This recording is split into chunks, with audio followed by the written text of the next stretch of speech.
Welcome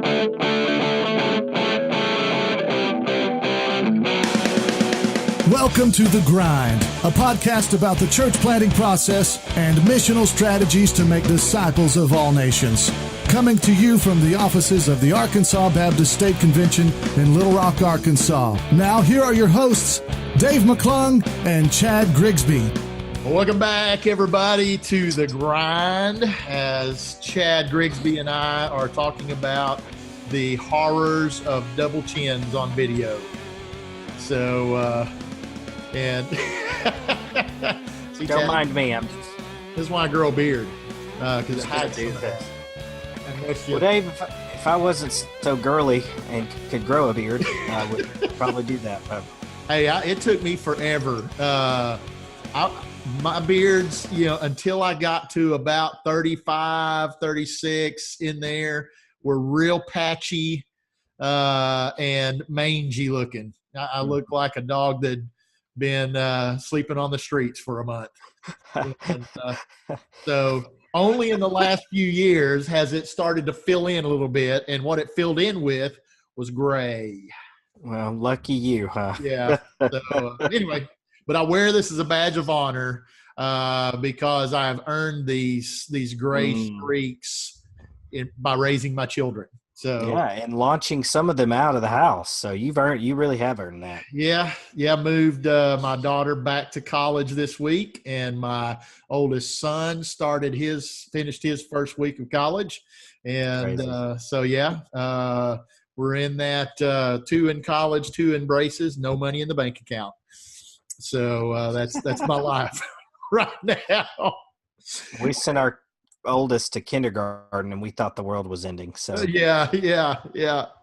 There are many more levels of emotional distress to go through. we'll look forward to that, Dave. Yeah.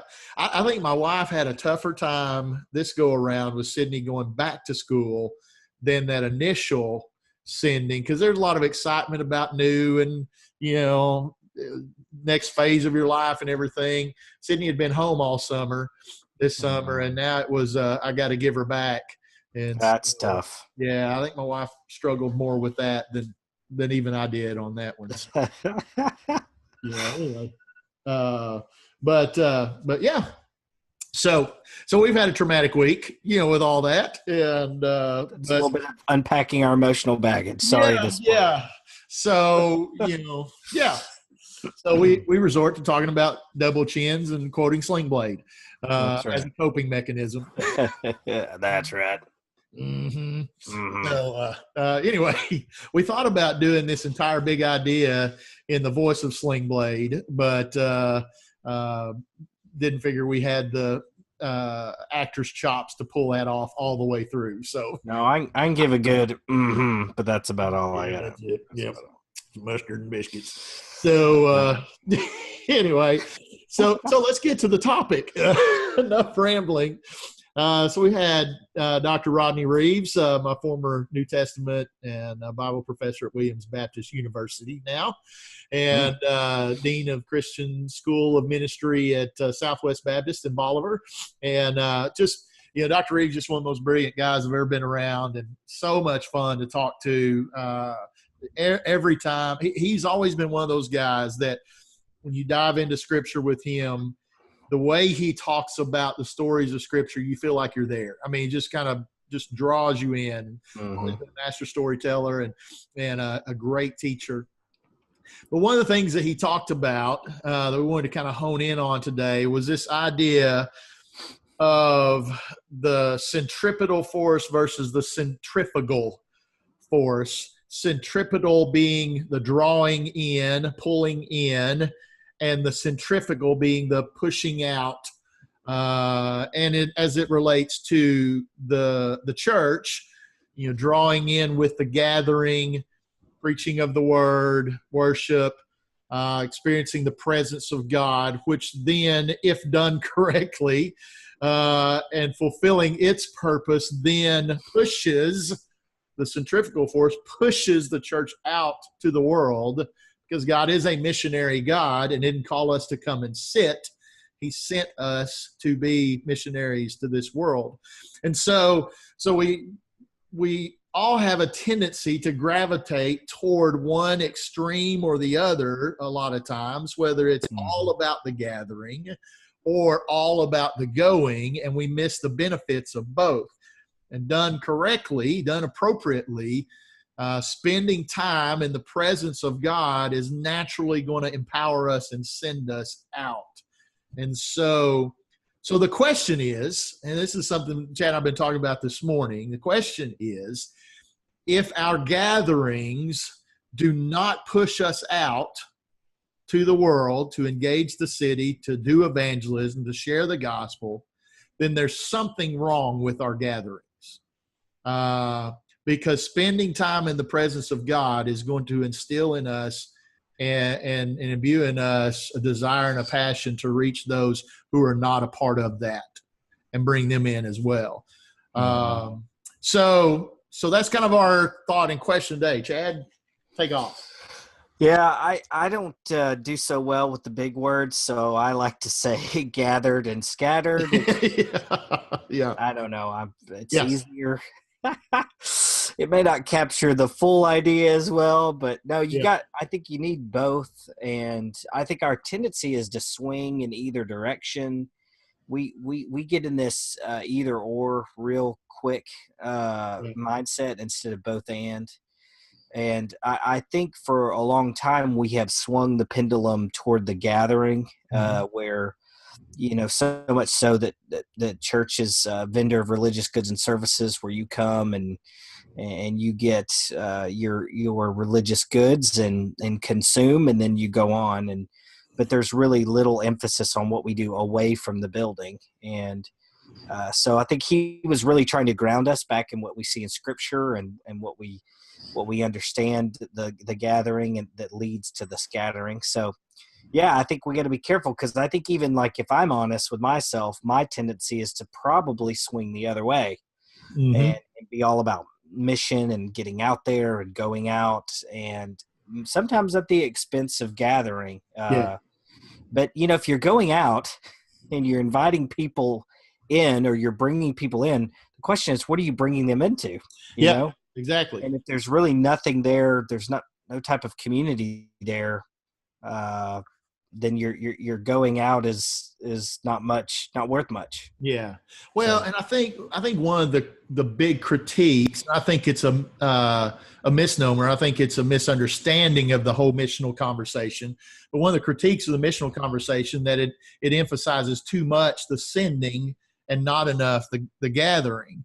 Buddy Hugh Halter, wrote a book with Matt Smay called the Gathered and Scattered Church. Right.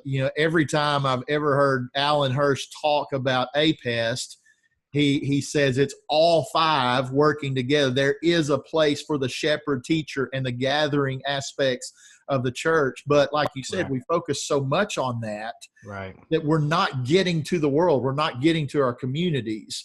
And so I think the missional conversation has been more of not an alternative to, but a corrective of, that it's a re-engaging that centrifugal or that sending, kind of nature of the church.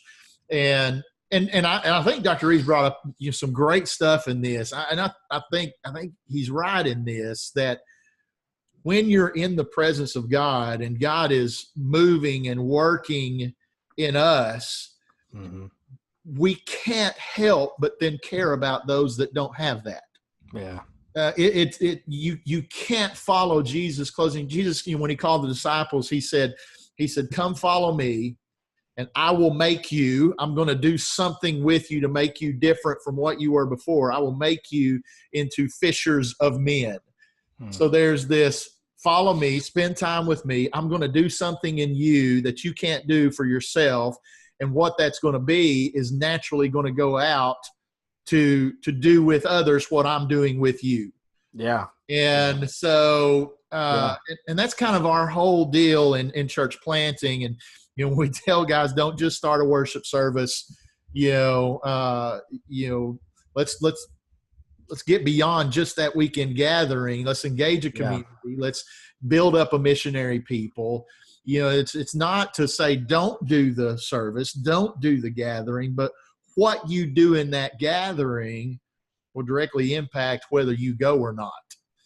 And so let's kind of get it in right perspective and do it the right way. So, and we've all made mistakes in that, and sometimes we've done it right, sometimes we haven't. And not to say that we've got it all figured out and nobody else does.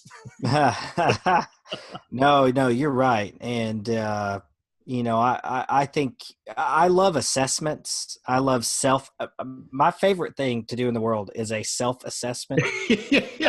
To see people, and twisted like that, Chad. To see people assess themselves, and do the work for you is it's so fun. So I love to do like an assessment. Like get a piece of paper, get a whiteboard. If you're a pastor, leader, planter, staff member, and write gathered and scattered, or centrifugal and centripetal and centrifugal, and write those down, and basically write down everything your church is doing and see where it's weighted. And I've done this exercise with a handful of planters and existing churches, and it's just undoubtedly not even close, 80-20, 90-10 in the gathered versus scattered. Reggie McNeil in his book Present Future does this exercise where he talks about ministry and service opportunities inside the church versus outside the church. And he makes that statement. He said inevitably it's 3 times as many inside, if not more, than outside. Right. And if that's the case, then there's something wrong. Something's not happening in gathering to lead people to be sent. And so that's a great exercise to do. And is a great self-assessment. It's painful sometimes. I always started off by not telling them what's what. I just ask them what their church is doing, but I have the 2 columns in mind. And so I start putting what they're saying in a column and then over here. And it's always funny because they're like, why is he making 2 columns? Why is that column much longer than that one? It's I know that's sick and twisted, but it's awfully fun, You just gave away your secret, Chad. Nobody listens to this. So if Chad comes and wants to do an assessment with your church and he starts writing 2 columns, you know what he's doing. But I think it's helpful, man. It's just helpful for us to say, man, look how much energy we're putting into certain places, and let's get back to that both ends. Absolutely. So this Sunday or the next Sunday, tell your folks that you're going to be about centripetal and I can't even say it. I'm telling you, it's tough. So forget centripetal and centrifugal. Say, hey, we're going to be a gathered and scattered church. And there you go. And move toward that goal. Now, I imagine good things will come of that. If we can embody that and follow Jesus that way. All right. Thanks for hanging with us for a few moments here. And I hope you guys have a great week. And we'll see you next time on The Grind. Later.